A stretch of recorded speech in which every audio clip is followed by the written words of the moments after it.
তিলোত্তমা ঢাকা এসব উক্তি এখন ছবির ফ্রেমে বাঁধা। যানজটের নগর কর্মব্যস্ত মানুষের অনুভূতিতে অস্বস্তির এক নাম। এর সঙ্গে হঠাৎ যুক্ত হয়েছে সংঘাত, সহিংসতা ও নিরাপত্তাহীনতার ফিরিস্তি।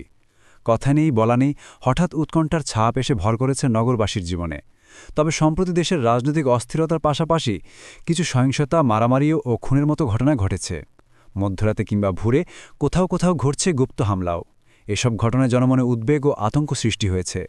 আজ বেলা শুরুতেই পুরান ঢাকার ন্যাশনাল মেডিকেল কলেজ হাসপাতালের সামনে এলোপাতাড়ি গুলি চালিয়ে মামুন নামের যুবককে হত্যা করেছে দুর্বৃত্তরা। এর আগে ঢাকার মেরুলবাড্ডা ও শাহজাদপুর এলাকায় দুর্বৃত্তদের আগুনে পুড়েছে দুটি বাস।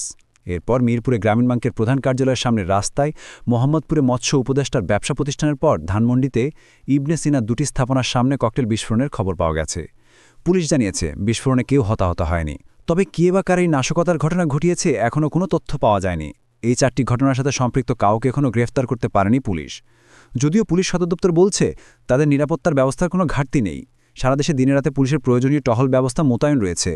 তবে দেশের আইনশৃঙ্খলা পরিস্থিতিতে স্থিতিশীলতা দেখছেন না অপরাধ বিশেষজ্ঞরা।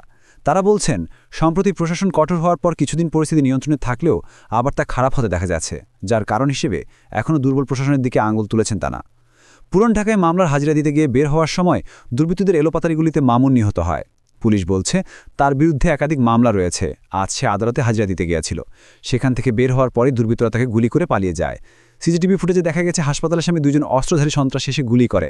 পরে তারা নির্দ্বিধায় পালিয়ে যায়। জানা যায় নিহত সাইফ মামুন শীর্ষ সন্ত্রাসী ক্যাপ্টেন ইমনের এক সময়ের ঘনিষ্ঠ সহযোগী ছিলেন। তবে তার সঙ্গে দীর্ঘদিন যাবৎ শীর্ষ সন্ত্রাসী ক্যাপ্টেন ইমনের দ্বন্দ্ব চলছিল। দীর্ঘ ২৪ বছর জেল খাটার পর ২০২৩ সালে তিনি জেল থেকে বের হন।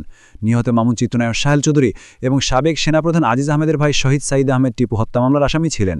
Last news BD, Dhaka.